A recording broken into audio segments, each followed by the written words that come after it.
Dokotela. Siyabingelela siyabingelela nabalaleli bonke nabathandi bohlelo lethu kuMsombuluko ngithi abaphile bonke abantu.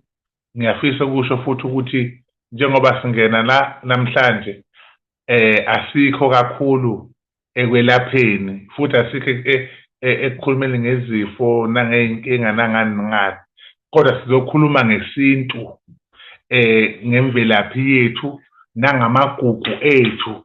Uma ngithi-ke amagugu ethu ngiqonda ukuthi izinto ezibalulekile kithina njengabantu abamnyama noma indlu emnyama, inyanga yamagugu nenyanga yesintu. Sithandile ukuthi sikhulume nje ngezinto ezenziwa abantu abamaZulu, sikhulume ngazo until inyanga iziphele, sikhulumisana nje ngakho. Ingakho-ke sizoqala sibheke umemulo, siyobheka ngisho umkhehlo ukuthi wona umkhehlo uhamba kanjani, umkhehlo wona ubaluleke ngani, nomemulo ubaluleke ngani. Kodwa sizoqala sikhulume ngomemulo. Abantu abaningi abazi ngalento futhi abantu abaningi abayinaki, bajabulisa nje ukuthi kuyemulo kabani, kodwa abasazi isizathu nembangela esuke yenziwa ukuze umuntu angene esigabeni sokuthi senzele umemulo. Umemulo uphethe ini, uvala kuphi, uvula kuphi. Kungakho-ke namhlanje sizonikeza abantu, ngoba lolu hlelo esikulo ngiyaphinda ngiyasho alufani nezinye iy'nhlelo. Lana sizokhuluma nawe, lana sizokukhulisa, futhi lana sizokupha indlela yempilo okumele uyiphile uma uwumuntu. Yingakho-ke sithi thina kuhlukile okwaka Sisithenjiwe TV, sisuke sizokwakha wena njengomZulu ukuthi kuhamba kanjani. So-ke sizoqala kanjalo, bengibingelela nje ngithi nakuphi nakuphi, noseduze, nongenamama, nongenagogo, nongenabani, ithuba lokuthi usondele ulalele njengamanje ukuze uzoba nolwazi oyolunikeza nawe abayolicela kuwena.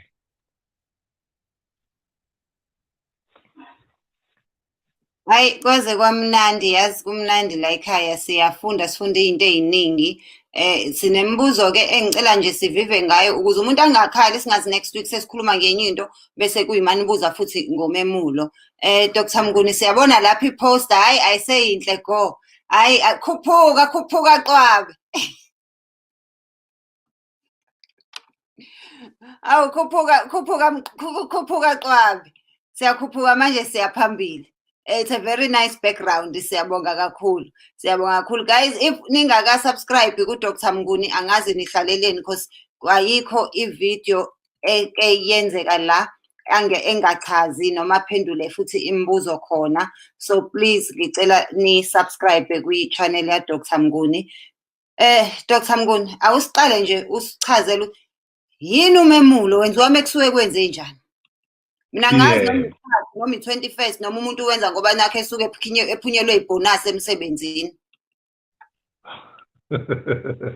Cha, ake siqale nje kakhulu ukusho ukuthi lana sizokhuluma ngento ebucayi nento futhi ebalulekile. Iqala kanjena lento, uma umzali ezozala ingane, ubaba nomama bahlangane bese kutholakala umntwana. Lowo mntwana lo ngesintu usuke engaqhamuki kubo, kodwa kusuke kukhona abantu abadala abamathongo okuyibona abafuna umuzi wande, ngoba omunye umuntu uyagana kodwa angabi nazo izingane. Ngiyabona nje angabi nazo ingane, akanazo ingane, uphelele ngakho konke, kodwa abantu abadala bengafuni ukuthi abe ney'ngane. Isizathu yini na? Ukuthi omunye uyagana kanti akazi lo muntu amganayo bayiy'hlobo, bahlangana khona, kanti mhlawumbe ubaba lona nalo bazalwa umuntu oyedwa kodwa abazali. Baganane, beqeda ukuganana bashade bakhe umuzi ube mngaka, kodwa lutho ukuthola abantwana bobabili. isizathu ukuthi baganene bezihlobo abantu abadala bese bayavala ukuthi lo owesifazane akangaqhubeki athole abantwana.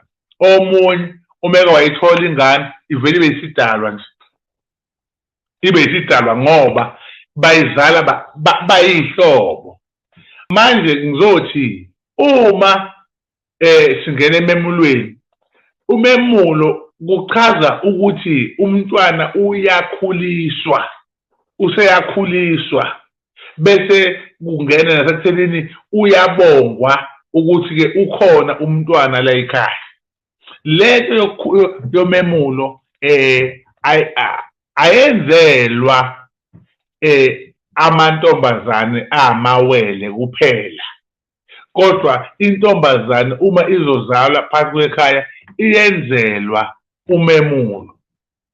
Intombazane uma izozalwa ekhaya yenzelwa kanjani na umemulo? Kuye kugadwe, akhule umntwana anele ngangena esigabeni sokuthomba noma wangena esigabeni sokuthi-ke njengamanje useqala manje naye ukuya ey'nsukwini njengabantu bonke, njengamantombazane amanye.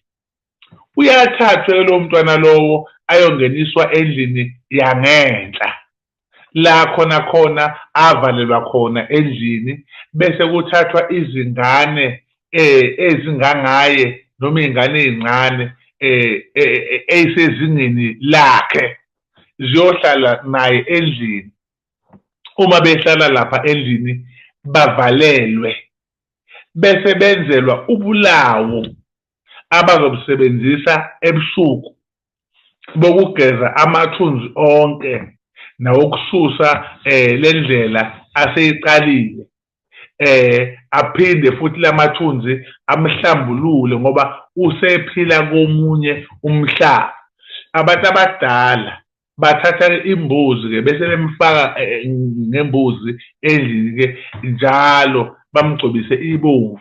Leliya bomvu leliyana lisuke lilanda ini? Isidalwa.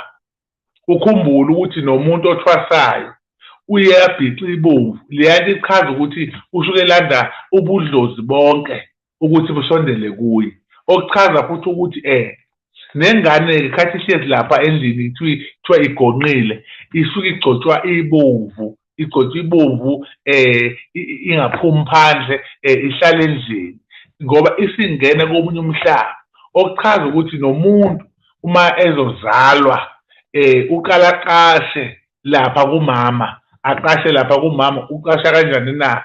Kuthi umama ukhulelwe, umntwana usuke ehlezi akhiwa ngendlela akheka ngayo ngaphakathi kuze kushaya isikhathi ukuthi akaphumi. Ngokunjalo-ke nomntwana uma kuthiwa ugonqile usuke ehlezi lapha endlini ngaphakathi, nabantu abadala abathile abasuke behlezi sebemakha bemfundisa-ke impilo ukuthi impilo inje, impilo ihamba kanje. Lapho sikhuluma ngomntwana ongakaze adibane nomuntu, sikhuluma nomntwana onjani okuthe mekhula wangena esigabeni esinjalo wasevale akaze ahlangane nomuntu wesilisa. Sikhuluma ngaye, sisazongena kumuntu osedibene nomuntu. Njengamanje siyakhuluma ngalo othe mezalwa wakhula phakathi kwekhaya, wathi meqala nje ngena endaweni yakhe bamvalela endlini, bathiwa uyagomba. Ahlale lapha endlini kuze kuphele iy'nsuku ezizonqunywa. Kuqala kungakabikho iy'kole, kuthiwa abadala amabesho kwakuba zinsuku impela mhlambe engaba ngamasonto amabili ngoba kwakungafundwa, kodwa ngesikhathi semfundo kuye kucelwe isonto elilodwa ehlezi egonqile, bese kuthi ngomgqibelo wakhona ilazophuma khona-ke manje-ke eseyosina esigcaweni. Kodwa ngoLwesihlanu ubaba wala ekhaya uthatha imbuzi ahamba emsamo ayobika emakhehleni ala ekhaya nasezazini la ekhaya ukuthi-ke bogogo nangu umntwana wenu usibanibani usengene endaweni enje, usengene emntombini. Siyacela-ke manje ukuthi nimbheke akhule, sesiyamkhulisa-ke nathi esisenyameni ukuthi-ke akakhule umntwana. Akhulume lokho lapha bese iyabulawa le mbuzi indulela inkomo, azoyibulala ngakusasa. Le nkomo mese eyibulele uyeyikhiphe lento okuthiwa umhlwehlwe. Lo mhlwehlwe osetshenziswa abantu uma kuthiwa umuntu wazalwe embethe. Mase kuthiwa uyambula, kuye kubulawe imbuzi, kukhishwe umhlwehlwe wembuzi bese umuntu eyawufaka. Ngokunjalo nomntwana osuke ezongena esigabeni sokwemula, kuye kuthathwe-ke lo mhlwehlwe wale nkomo agqokiswe wona, yiwo azogida ngawo laphana esigcaweni. Nenyongo yakhona ngokunjalo uzothelwa ngayo bese kuthiwa-ke inkomo yakhe. Emva kalokho kuthathwe le nyongo bese iyafakwa-ke la kuye umntwana adlale. Bese abantu bonke bendawo besondele esigcawini bamkhunge, bethatha imali beyifaka ekhanda kuyena akhungwe njengoba siwubona nanku umhlwehlwe bayamfaka. Loya mhlwehlwe umele yona lento esikhuluma ngayo ukuthi-ke umele le mpahla noma le nkomo ebulewe yakhe, ukuthi-ke cha naku umsebenzi uyenzelwa, usembatha lo mhlwehlwe. Ngamanye amazwi uma embatha umhlwehlwe ichaza ukuthi kuhlonishwa ithongo elimlethile. Kucelwa kulo-ke manje ukuthi lo mntwana akabe nenhlanhla, lo mntwana akuvuleke iy'nto zakhe, lo mntwana kube nje kushiwo bese eyadlala-ke. Angithi ukugida kwakhe laphana egida ney'ngane zonke, izithongo nedlozi yilo elisuke phela lijabula, yilo elisuke ligida nalo. Kugida idlozi, uzothi umuntu mina lami idlozi liyangigidela. Uma ethi idlozi liyangigidela umuntu zisuke zimhambela kahle izinto. Yingakho ethi idlozi lami liyangigidela. Ngamanye amazwi umntwana uma egida yena usuke egidela idlozi lakhe, uyena usuke ligidela ngqo ukuze limuphe iy'nhlanhla. Adlale bese kufakwa imali ekhanda. Leya nto yokufaka imali ekhanda ichaza ukuthi bayamkhunga endaweni ukuthi sinomuntu ofana nalo mntwana la endaweni, siyamkhunga. Bamkhunga njengoba sibona nje nangu umntwana laphana uphethe ngesi-umbrella, bayamkhunga. Iphela lapho eyomntwana oyintombi ongakaze adibane nomuntu othile.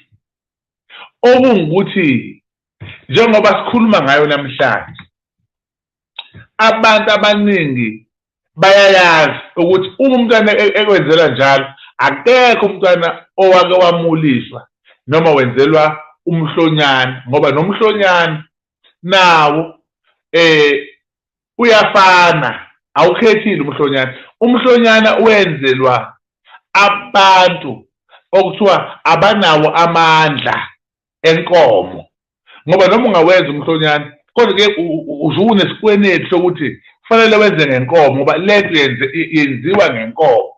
So umhlonyana nawo futhi uyingxenye yawo umcimbi wokuthi umuntu uyemula, ngoba nomhlonyana nawo futhi kwenziwa kanjalo vele. Kuthathwe ingane lencane ingeniswe endlini ngembuzi bese iyakhishwa futhi ngembuzi isiyosina ney'ngane ey'ngangayo. Kodwa abanye abantu babewenza umhlonyana ngoba ikhona ingane esheshe iphuke mhlawumbe ingakafiki esigabeni seminyaka le ewu-15 noma ewu-16, bese ingane iba njani, iyaphuka bese kuthiwa akwenza umhlonyana, enzelwe ngani ngembuzi. Nawo uyisiko futhi umhlonyana, nawo futhi ubalulekile ukuthi wenzelwe umntwana. Yizo zonke-ke izinto lezo ezenza ukuthi umuntu ebonakala ephumelela, ebonakala izinto zimhambela kahle, ebonakala izinto zakhe zimvuma. Isizathu ukuthi abantu abadala balenzile isiko elifanele. Bese kuba nenkinga yokuthi njengamanje Dokotela, angazi kwenzekani kwi-network yethu kodwa nje iyasihlupha kancane.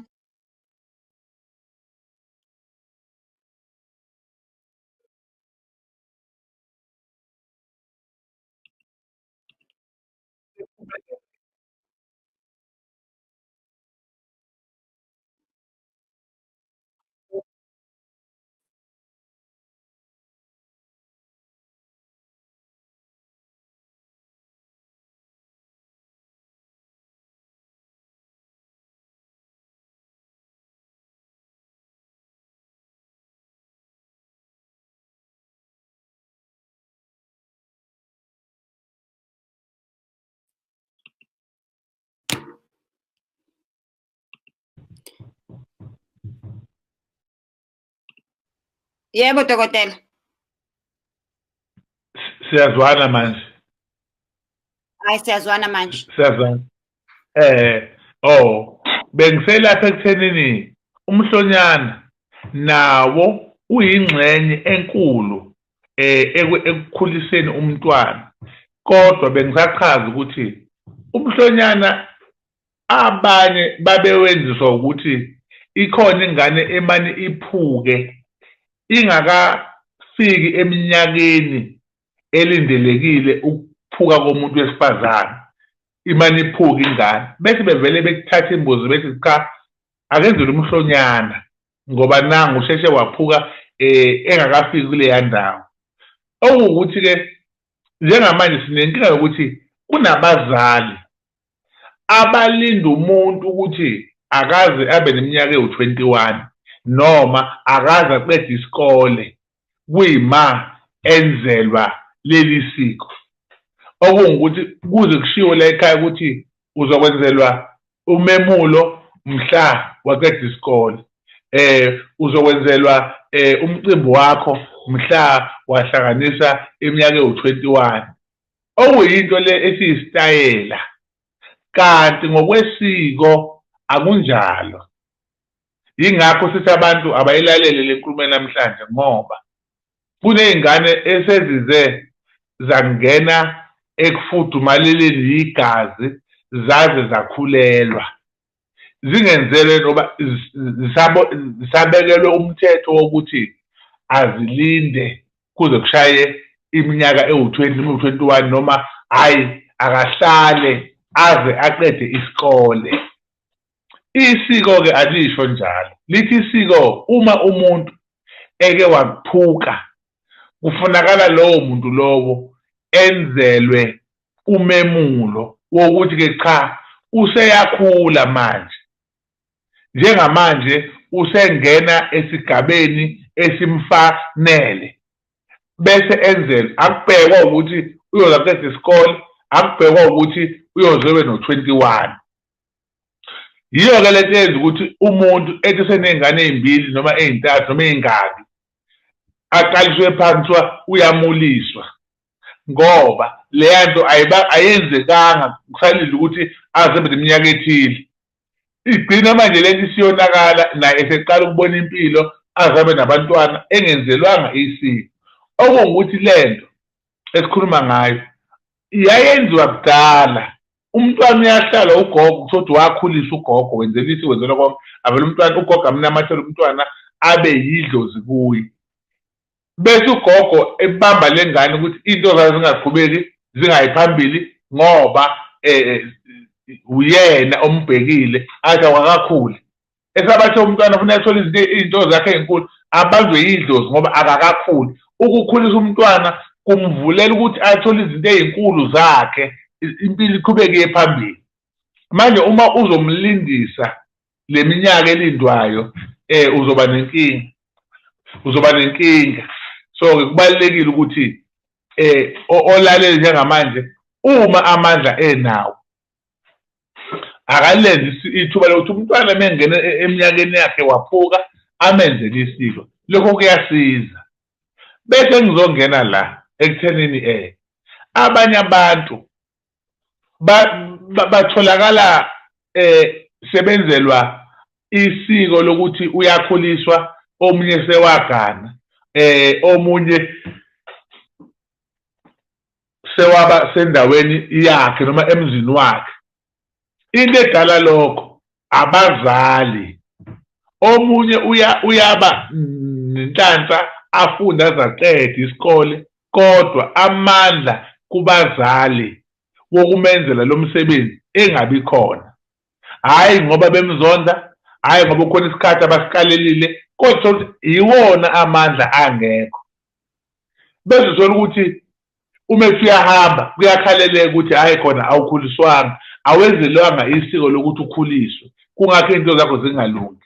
Sefuna manje enzani aqale phansi manje abuyele emuva ayogcina leli siko ngoba isiko lakaZulu, impilo yakaZulu eyayenziwa kuqala. So thina esibambe isiko kubalekile ukuthi uma umntwana engena endaweni yakhe enzele noma esewagana kuthiwa ke hamba kuyoqedela qala phansi bese uyafika lapha enzelwe usenzelwa nje usemdala usenezingane yibo ke labo bantu ukuthi makuthiwa bayemula ubabone befake ini izidwaba ngoba bona abasekho ezingeni laseyintombini sebesezingeni lokuba omakoti ngamanye amazwi ilabo abantu ababizwa ngeinkehli ngoba usezele usenezingane useyamaza umuntu okuchaza ukuthi ke labo bantu labo uma sebebuyiselwe emuva babone sebenzelwa usemdala kuthi uyenzelwa usuke eyodlula esikweni lento ifana nezingane ezalwa ubaba ongashadile nomama ongashadile okuba ukuthi uma sekufunakala ukuthi leyangane igane noma leyangane nayo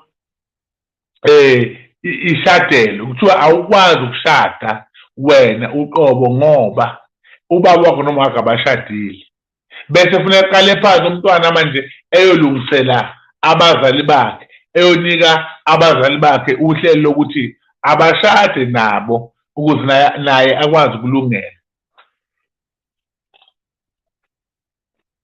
into ke leyo futhi eyenza ukuthi ke naloya mama ke abuke ukuthi abantwana bami bazongakwazi ukukhula bazongalungelwa yilutho angihambe ngiyodlulisa ngiqedele lento umemulo ke uma kanjalo kodwa ngokwesintu amaswazi amandebele iye yonke indle emnyama kunendlela yakhona okwenziwa ngayo nesizwe samathonga kunjalo banendlela yakhona abenza ngayo kodwa kuhlangana kube igama elilodwa lokuthi umntwana usuke ekhuliswa umntwana usuke enzelwa ukunikwa indlela yempilo ahambe namakhehla ukuthi ke amakhehla nezalukazi bekwazi ukuthi bambheke into leyo futhi okuwukuthi noma abantwana besiwa emhlangeni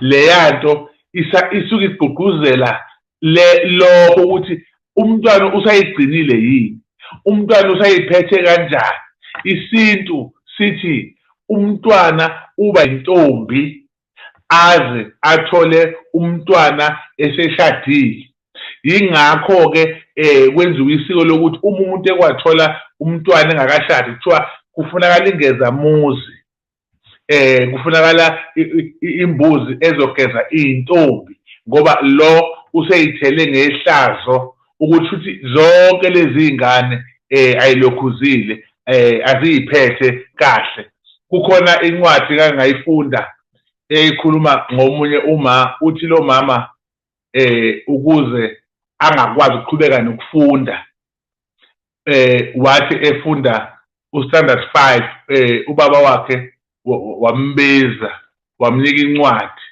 wathi ke awufunde nansi incwadi lo ayifunde incwadi angangengizi ayifunde sengathi uyayixoxa azayiqeda thema iqeda nje wathi baba wakhe okay ke wena ke nesikole uhlukene nesikole ngoba wazi konke usubani bani owudadewenu nifunda amabanga afanayo nangu ukukhulelwe lapha unengane hlala phansi kwadinga manje lo sisi angasayi esikoleni manje ahlale ngoba udade wabo ukhulelwe esikoleni nalo akahlale phansi lento ke ngifundisa umqondo othi zifa ngamvunye so umuntu uyalithwala icala lomunye umuntu angalazi yingakho kwaba lalembuzi ukuthi ke intombi uma zihamba kanje kwakhulele yodwa kufuneka zigezwe lezi ezinye ngoba nazo seyithelwe yini yihlazo yingakho ke sigcizelela ke lolu daba lokuthi ke umemulo ke nokuhlolwa kwentombi kusiza lapho ukuthi ingane ibhekwe ukuthi sayiphethe kanjani futhi zifundiswe uma kufika lesi sikhathi sokuthi seziyakhula yini nani eyibhekana nazo izinto zonke ezenziwayo bese kuthiwa ke cha ngoba usengene kulesi sigaba kubonge emaphehleni ucebule futhi emakhehleni ukuthi awambheke, awamvikele, awamgade, awamuphi inhlahla bese bekwazi ukujabulela ukuthi-ke afunde isikole, kodwa isiko ebe enzelwe. Azaqeda isikole ahambe ayofunda amabanga aphezulu, kodwa isiko linjani lilandeliwe lenziwa. Ngiyacela ukuthi-ke okwamanje sime lapho bese siyabuya sizongena udaba oluthinta ukukhehlwa.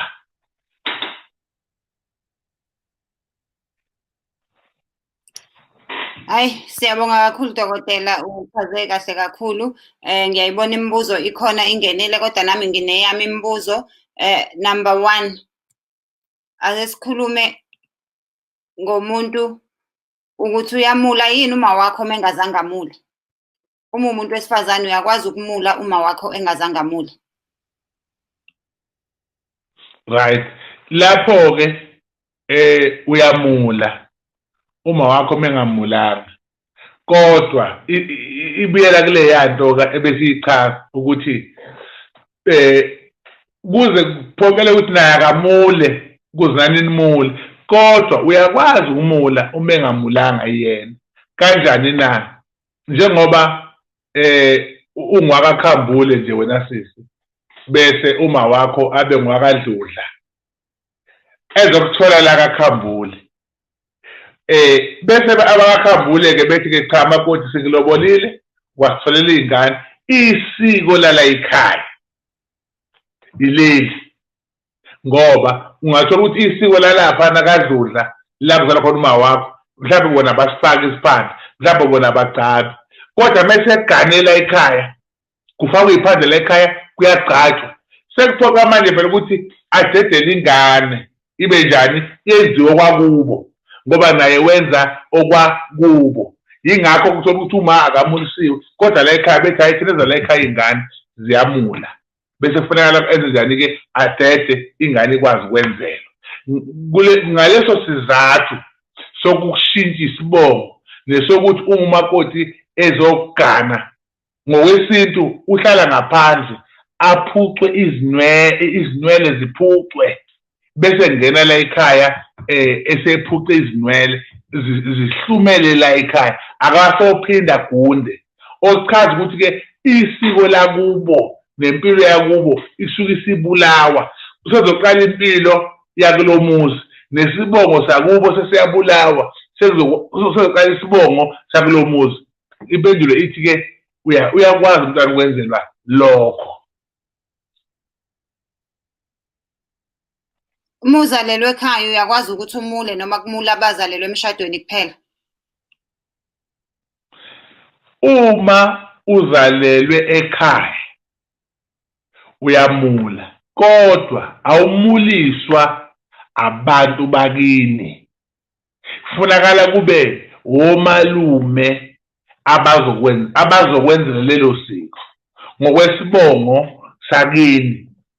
Njengoba ngomnguni uma usisi ezozala iy'ngane la ekhaya, esikoleni noma kuphi kuphi zibiza umnguni ngoba uyizalele la ekhaya. So yimi okumele ngikhiphe imbuzi, yimi okumele ngikhiphe inkomo, ngenzele abashana, benzelwa umalume.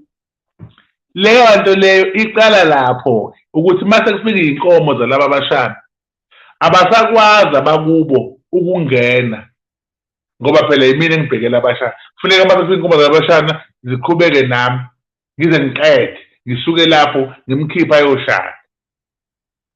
Lo mbuzo muhle-ke ngoba abantu bakomalume abanye bayawadla amandla. Thola ukuthi iy'ngane yihlezi la ekhaya ngokophahla, kodwa umuntu ozondlayo uyise. Umuntu ozenzela yonke into bona zihlezi ngokophahla, hhayi kukhona abazenzela yona. Noma kufanele zimule iy'ngane kuthiwa zomulela komalume, kodwa uthola omalume abakhiphe lutho. Yonke into iqhambe kulokubaba lezi ngane aze ahlabe enze konke ekwenzela la. Ekugcineni mase kufika iy'nkomo noma kufika okuhle kuthiwa hhayi phela nina ngabala, cha, baba ngabalapha ngakho konke. Ngesondlo baba ngabala, nangamasiko baba ngabala. Loyana amakhono akwenzayo kodwa akabadluli labo ngoba ezabo lezi ngane. So-ke uyenzelwa kodwa komalume. Uma uyizalelwa khaya wenzela komalume wenzelwa yibo. Abakini bayafika mabemenyiwe bafika bebekhona.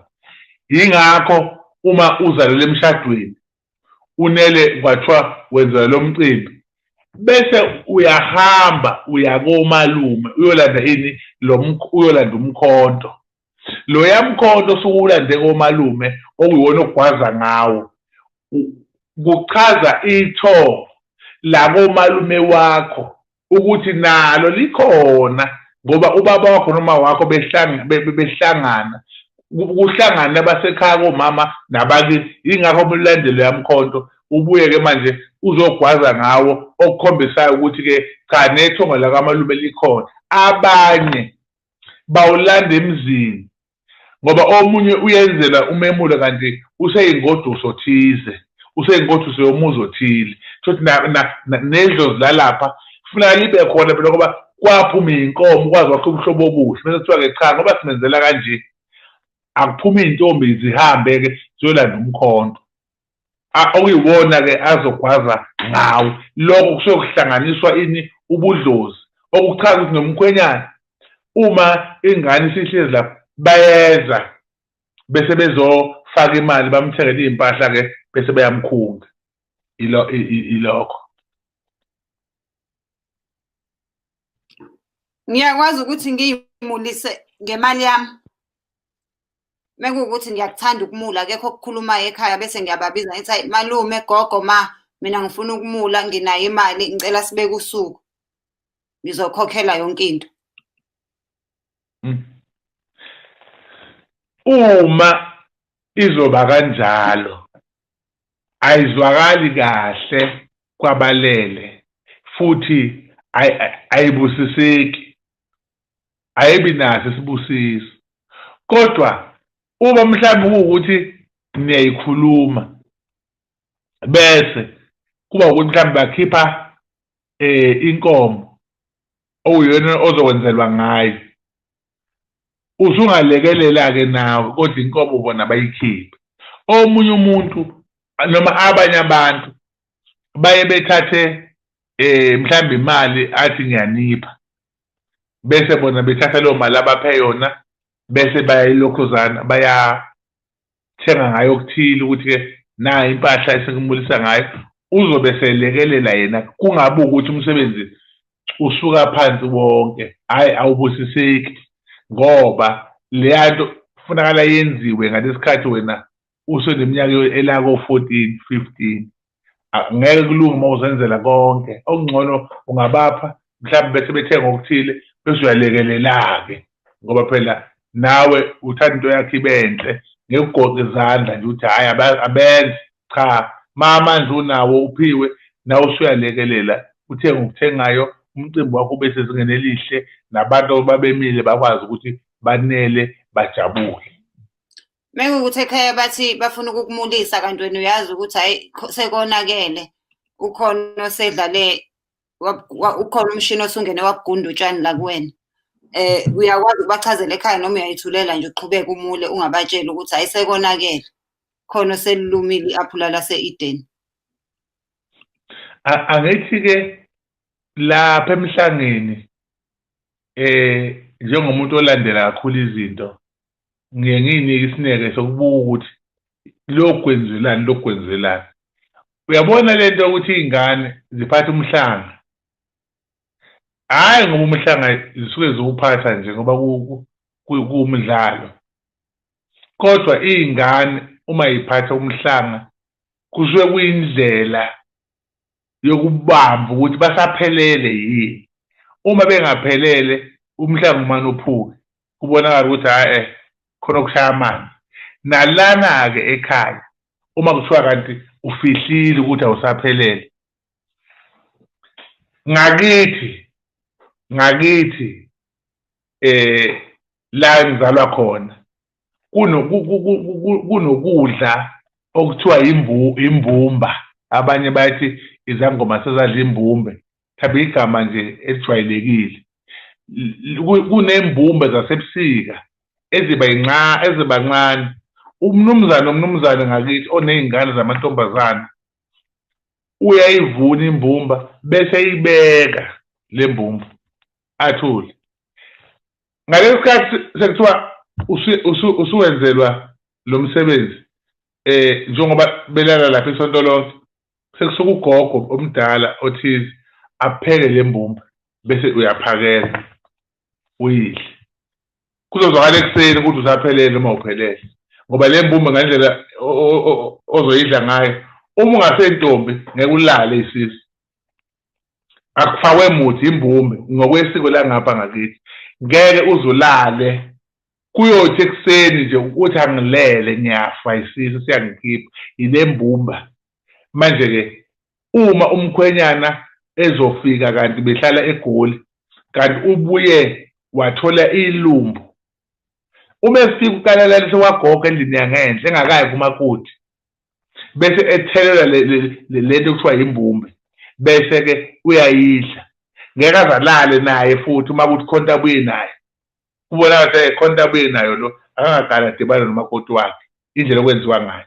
NgokwesiZulu ke kunezinto ezenziwa laphana mase kubulawa inkomo okuyizona ke manje ezifike zikhombiseke ukuthi hayi akasaphelele. Abantu abadala bayakwazi ukubona ukuthi akaphelele uma inkomo izokwenza nje, uma imbuzi izokwenza nje. Abanye abakwenzeli lo mcimbi bengakabizi ugogo wazokuhlola, abangafuni ukubheka ke impawu ezithile abathi cha siyamenzela impela kodwa sicela ukuthi ahambe yohlolwa.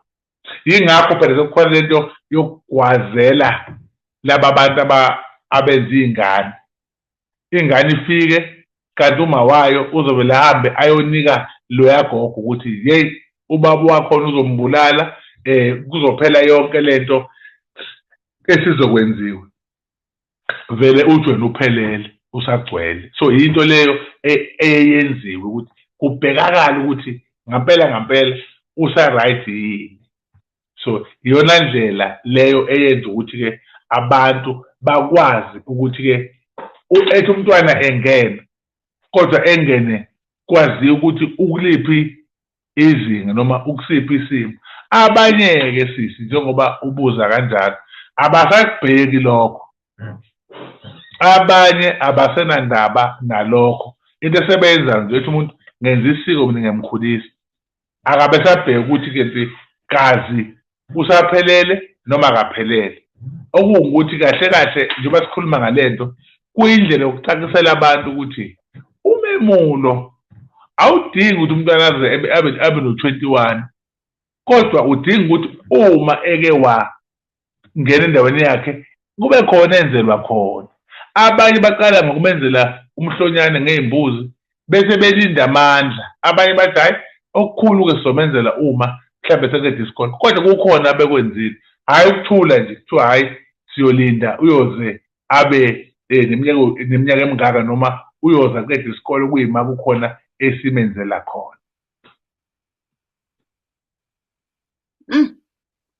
Manje inkosi yami mengabe kuwukuthi uyikhishelwa isisu nje sekuzothiwa ile mbumba kanti kudlalwa ngawe kanti ugogo ufake nomuntu ukukhipha yami. Benze sure ukuthi bathumela ugogo ongathakali. Benze sure nje. Sekwenze njani uma ngabe sekumula umuntu aneyiningi noma sebuya emendweni? Omunye umuntu usuke ebuyiswa yilokho ngoba omunye mase kufanele emule wangamula uyaba nalishwa lokuthi anele ngathola umkhwenyana kutholakala umntwana bahlukane njalo bese kuthiwa hayi bo mabethi kuyohlola kuthiwa chabo lengane ayikhulisiwe le ngane ayikhulisiwe ingakho kunje, ingakho ingahlali ndawonye kubantu ethandana nabo, ayibuyele emuva noma ayiqaliswe phansi yenzelwe isiko. Ilapho-ke esemuliswa nje umuntu mhlambe useney'ngane angazi ey'ngaki ngoba ukhaleleka leya nto. Ibaluleke ngendlela emangalisayo leya nto, ibalulekile kakhulu ukuthi ingane uyenzise. Ngisho ezabafana kweminye imizi ziyenzelwe lelo siko.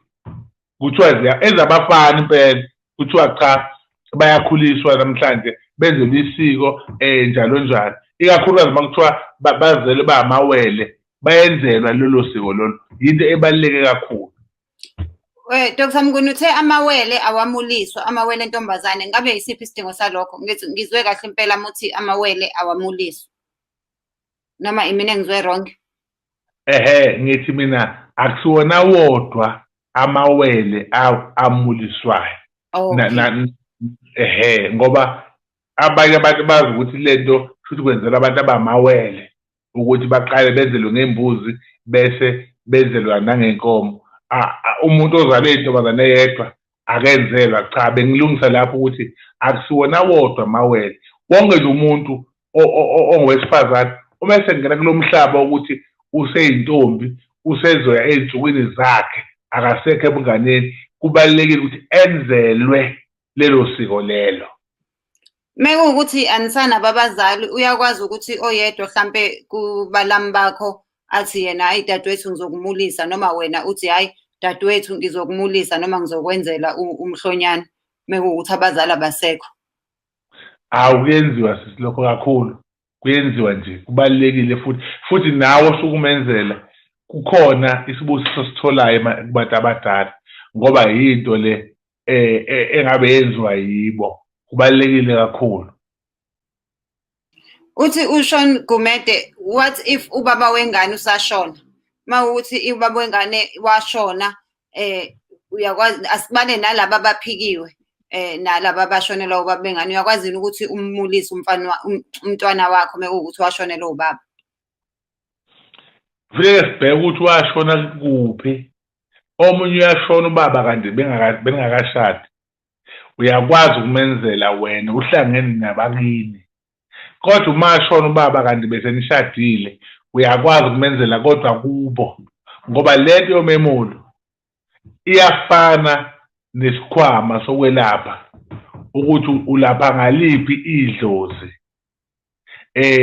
ukhuliswa isiphi isibongo. Kubalulekile lokho, kwazeke ukuthi ukhuliswa isibongo sakomalume ngoba uzalelwe ekhaya noma ubaba washona engakaqhubeki nezinto zonke bese abakomalume bethatha bayaqhubeka-ke nomsebenzi. Yinto leyo futhi ebalulekile ukuthi siyichaze lapho ukuthi cha, kuhle ukuthi umntwana ma washona ubaba wakhe senishadile enzelwe phela kini kubo, noma ngabe kuthiwa mhlawumbe kuney'ngxabano zemndeni kodwa akenzelwe kubo ngoba vele bese nishadile. Kodwa uma ningakashadi wenzelwa kini wena makoti la uzalwa khona. Uyabuza futhi uSean Gumede uthi hayi usebuza kakhulu-ke kuyasho wakini, usebukisa ngokuthi nabandawonye. If intombazane yenzelwa umemulo kodwa wenziwa ngendlela engafanele, iba nayo yini leyo ntombazane amabhadi? Mewukuthi bakwenzela ilodwa bakwenzela ngendlela e-wrong, uyaba yini namabhadi? Nokuthi yini ongayenza lokho? Yebo, uba namabhadi amaningi ngesimo sokuthi uyabona sisi, uma ngabuyisa umqondo nje kahle ngizomphendula uMagumede, kodwa ngifuna ukusho ukuthi kuqala kwakuphoswa itshe ethuneni, kuthathwe inhlabathi, kuthathwe ilokhuzane ifakwe entweni, bese nina abomndeni nicaphune kanje niphose lapha kumfowenu oshonile. Kuthiwa yini lokho? Ukuphose itshe, isintu leso. Bese-ke manje akusaphoswa manje inhlabathi le, sekuvele kuba ingane lapha neyimbali, sekucashunwa iy'mbali, kuphoswa iy'mbali. Akusalandelwa ini manje isiko, sekuphoswa iy'mbali, akusaphoswa ini amatshe, kuyaphambana. Uthi umbuzo-ke, kuyenzeka yini abe nebhadi ngoba wenzelwa ngendlela okungesiyo? Ngithi mina-ke njengoba ngichaza le story senhlabathi ney'mbali, ukubonela izinto ezenziwa ezinye izizwe bese sifuna ukuzenza nathi ngendlela yethu okuchaza ukuthi lokho sekungena nasemndenini ukuthi uma laphana kwaMnguni kwenziwe kanje nami ngizothanda ukuthi nasekhaya ngenze kanje bese ukhohlwa ukuthi kini isiko lomuntu omuliswayo lenziwa kanjani. Usuyokwenza wena ngendlela yalapha bese kuyaphambana. Ibhadi alidalwa ukuphambana kokwenza, zidalwa isuke idiniwe ngoba inkomo ayiyuzi noma kanjani phakathi kwekhaya. Kuye kubhekwe ukuthi izobanzelani, uma isiwile inkomo yini ezokwenzeka. Kwayo inkomo ningayibhekanga kahle kuvele iy'khigabe ey'nkulu ukuthi kumele kwagwaza inkomo la ekhaya kwakhona ogwazayo washona noma wagingeka imoto uma kwenzakalani ngoba niyigwaze endaweni e-wrong.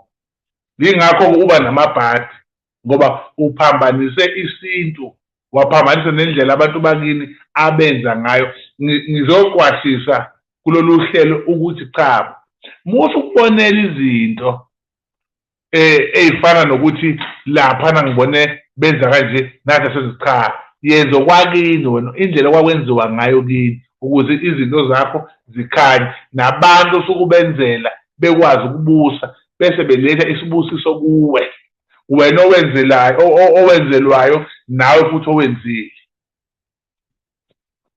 Hayi, siyabonga kakhulu, ibalulekile impela lento yokuthi sikhumbule ukuthi izinto sisuke singenza amaphathi, izinto ey'suke zenziwa yisuke zenzelwa usiko futhi zinama-reasons.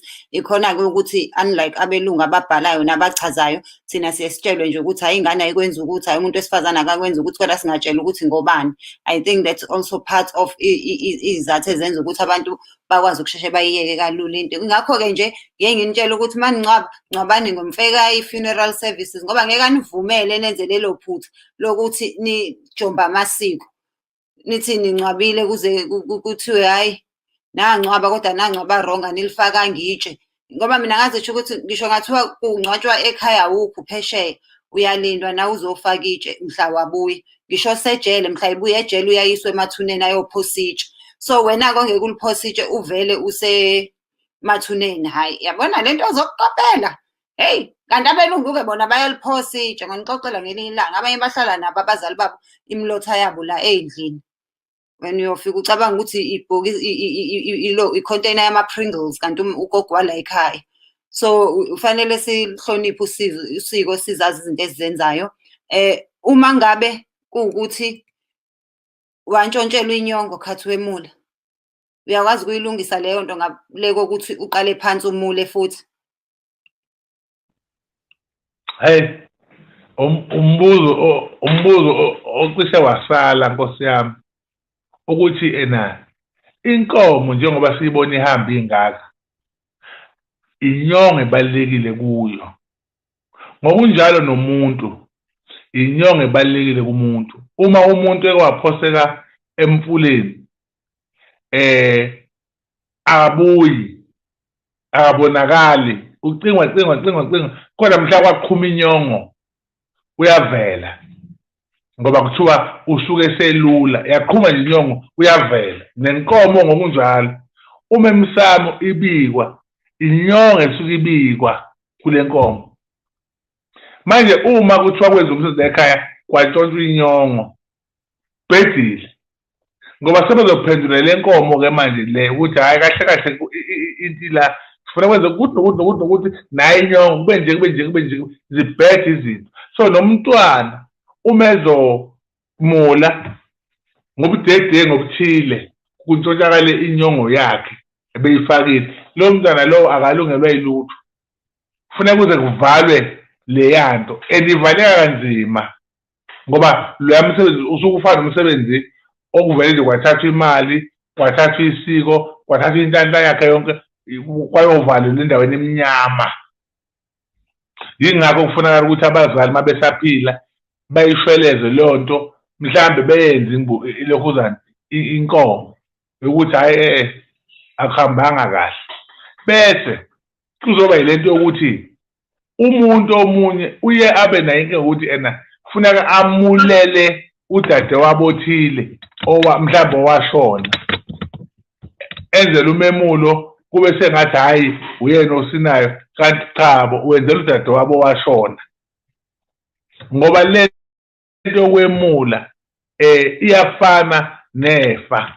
Akukwazi ukumula udadewenu omncane wena ungamuliswanga. Ayiyi lento ngokuthi uthanda yiphi ingane yiphi ongayithandi, iya ngokuthi iy'ngane zakho. Qala phezulu uqonde phansi, ungaqali phansi nendawo uye phansi, ungaqali phansi nendawo uye phezulu. Cha, uqala ngomdala uze ubaqede. So uma wena uzokwenza ngokuthi uthanda ubani, akuhambi kanjalo. So-ke yinto le ebalulekile ukuthi olalele njengamanje nosibukayo ayisukumele phezulu ukuyimela, ngoba kubalulekile ukuthi iqiniso ulimele. Ungathi hayi lona kade aqoma noma lona hayi kade waba njani angeke ngisamenzele. Sekuyiphutha lelo, yenza isiko ngendlela efanele. Manje la dokotela, abanye bethu sihlalela emafletini noma sihlala kuma-suburbs, bese ethi umuntu hayi vele mina nginey'mali zami ngeke ngilo ngenza umemulo endlini encane kangaka, ngizomane ngiyobhukha ihhotela siyomulela khona ehhotela. Uyakwazi kwenza kanjalo? Akwenziwa kanjalo. Mina akwenziwa kanjalo nje kwangibeswe ehhotela. Akwenziwa Nkosi yami kanjalo. Kufunakala nikwenzele ekhaya konke, anikwenzeli ehhotela, anikwenza ngisho ehholo. Kunendawo le kuthiwa isigcawu, ila ukuthi uma kuphuma khona umcimbi ekhaya kuyosinwa esigcaweni bese kubuya kuziwe ekhaya.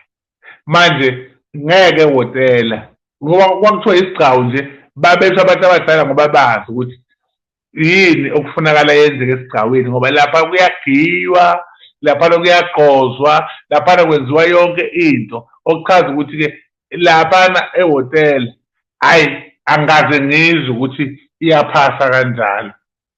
Ngesimanje nangesidala ayiphasi kanjalo. Kufuneka kwenzelwe ekhaya bese kuyiwa laphana esigcaweni.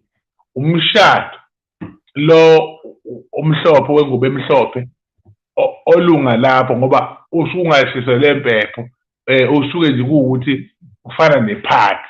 Kodwa lo wesintu wenzelwe ekhaya ngoba kusuke kuyinto yempepho. Nalokhu-ke esikhuluma ngakho kudinga impepho, yingakho kwenzelwa kuphi ekhaya, kuyiwe esigcaweni. Emva kwalokho iphoyisa livale, iphoyisa lenkosi livale, bese nibuyele ekhaya futhi lapho ozophothulwa khona. Engeke ngikubone kwenziwa ilokho ukuthi uma sebeqedile ukusina-ke bese bayashintsha-ke iy'ngubo lezi bafake izinhleke zokuswenka, kuyiwe etendeni-ke sekuyiphathi-ke, kodwa nayo isuke yenzelwa khona la ekhaya. Mhlawumbe-ke umbuzo wami obulandela-ke loyo ukuthi kusahambisana yini nokosiko, ngoba mina ngakhula ngakithi nje kuthiwa akudlalwa ngisho iredio mekade kuhlatshiwe ngoba nizoxosha iy'dalwa la ekhaya ngalo msimbondo wenu wogqumugqumu. Manje thina-ke sesithi siqeda ukumula ngo-4 ngo-5:30 sekufika u-DJ uzoshaya umsindo, uzoshaya iy'nto zakhe. Kuyahambisana yini noma mhlampe especially abantu abaningi ngoba sebekuhlanganisa ne-21st ebusuku-ke hhayi sekuyagruvwa-ke kudanswa amavosho nangu-DJ. Kuyahambisana yini noma fanele uwenze umemulo uqede bese-ke mhlawumbe ufuna ukwenza iphathi uphinde wenze iphathi? Ngiyabonga lapho kuleyo ndawo. Yebo, cha, kuyahambisana ngoba phela abantu sekuyisitayela nje. Uma kungenziwanga kuleya ngane iyonizonda ingane ukuthi mina ngamane ngamula nje kwaphela kanjalo, kwangambezwa ngisho i-10. Kodwa ngokwesintu njengoba uke wayithinta nje ukuthi uma kushisa impepho kuyahlonishwa, uma kushisa impepho akukhali ngisho iredio ngoba sekukhona amakhehla la abantu abadala. Bese kutholakala ukuthi-ke manje senibanga umsindo aduba amakhehla ahamba ngoba njengoba kuthiwa abadala bayizithutha, akudlalwa ngalona. Kuchaza ukuthi into encane iyabenza bonakale. Akwenziwa-ke ngokwesintu, kodwa ngokwezinto zamanje siye sibona kwenziwa impela nje. Imizi eminingi siye sibone kwenziwa, angeke ngampela siqamba amanga. Akwenziwa ngokwesintu, kodwa ngesimanje bayakwenza. Le oyithintayo ukuthi kungcono iphathi yenziwe ngesinye isikhathi, kodwa umcimbi wabantu abadala okumele bebheke le ngane, okumele begade le ngane, okumele bevulise le ngane, awuhlonishwe wona ngesintu uphele bese bayajabulela-ke ngelinye ilanga sebethi-ke sekuyiphathi yakhe-ke sekuza abantu abangani bakhe abafunda sekuyiphathi emva kokuba sekudlulisiwe okubalulekile. Manje-ke thina kwenye inkathi asisabi ney'ntombi ey'zosiculisa ngoba uthole ukuthi awuzwani namuntu endaweni noma iy'ntombi zendawo ayisasazi nesiZulu yikhuluma isiNgisi because nomzala bakho bathi what's that? Ew, can't do that. Gonna be wearing my high heels. Bese sicashe intombi-ke esingazazi ezofika ngomgcibelo ekuseni seyizocula izosina. Kuvumelekile lokho noma kufanele kuhambe ngosiko nje ukuthi iy'ntombi i-practice isonto lonke kunayo i-relevance lento yokuthi fanele ku-practice-we kuculwe bese-ke ngosuku-ke lomcimbi kucula iy'ntombi noma kulungile ukuthi nje kumane ngiy'qashele iy'ntombi ekuthiwa ave y'cula kahle iy'ntombi zalapha ngikhokha u-500 ifike izongiculela sengisinele ngingazazi nokuzazi ngingazange ngigonqe nazo. Hhayi uyishaya esihlokosini uma uthi kubaluleke ngani ukuthi kube nomsindo la egcekeni. Angithi-ke lento ifana notshwala. Utshwala ngeke ubupheke ngeke ubuhluze manje ubugaye manje usuyabulokhuza manje uyafuthumezela uyabona uthi kuzoshaya isikhathi sokuthi-ke sebuyaphuzwa utshwala okuchaza ukuthi-ke nomcimbi unjalo uma abantu abadala bala ekhaya sebebikelwe ngembuzi ukuthi ingane isiyangena endaweni yayo ingane isiyangena manje emgonqweni sefuneka bebizwe phela angithi ukubizwa kwabo phela ilezi ingane ezifika ntambama zizohlabelela la ekhaya zizosina la ekhaya zisondele izakwazi zonke ukuthi hayi nawo umkhosi ekhaya khona into ekhona ekhaya ngeke siyeza zizalukazi ukuzozalukazi-ke ilezi ngane lokhu yihlabelela njalo ntambama zihlabele ntambama zihambe zingene imizi ngemizi ihambe ingene imizi ngemizi zinikeze izipho zibuyisela ekhaya njalo njalo isiko lokulanda izidalo bakhona abala ekhaya sokuthi wayehambile evakashela amakhelwane wafike washonela khona so ukuhamba nenza leya nto nilanda bonke labo bantu yonke leyo mali ibuyiswa la ekhaya bese uyangena kumcimbi-ke bonke bapha kubalulekile ukuthi akuba laba-ke esikhuluma ngabo abaqashwayo-ke cha abalungi labo ngoba bona bazofika ngomgqibelo ekuseni sebezosini bayibhendi bona abanendaba kanti laba bazohamba nawe uyogeza emfuleni yonke into bazokuseka ngoba iy'ntombi zendawo iya-kuleya nto bengisho ukuthi uma kuzobonakala leyo ntombazane kufuneka igezwe zonke futhi la baye benembuzi yabo abahlaliswa ngayo kuthiwa imbuzi yintombi ngoba benza umsebenzi usuke umkhulu la ekhaya. Kuyofanele ngelinye sikhulume lento yokuthi kube nomsindo wengoma egcekeni uma engabe kuhlatshiwe ngoba kweminye imizi sithi mengabe sithi siqala ingoma mekuhlatshiwe sitshela ukuthi asithule umsindo sidaka kabi. Kuthiwe uyeza uBlack Coffee uzoyidlala ingoma uyeza uDJ uzoyidlala ingoma anikahle nale ngoma zeni zamaqaba safanele la ngibachazela ukubaluleka ukuthi kube nomsindo wengoma egcekeni uma engabe ukuthi kuhlatshiwe ngoba sesimane siphoqe nje Nkosi yami thina kuthiwe hayi uyeza uRebecca uzozocula igospel uzofika nopiyano uthulani nina senidakwe lesiZulu ebenisiphuza kuyofanele sibakhumbuze ukuthi ingoma ibaluleke kanjani endabeni yedlozi noma usuke wenzele abantu abaphansi awuthi ngibheke imibuzo la kukhona umbuzo engiwubonile ukuthi abantu besilisa nabo bayenzelwa yini if yes benzelwa kanjani iy'ngane zabafana zenzelwa kanjani.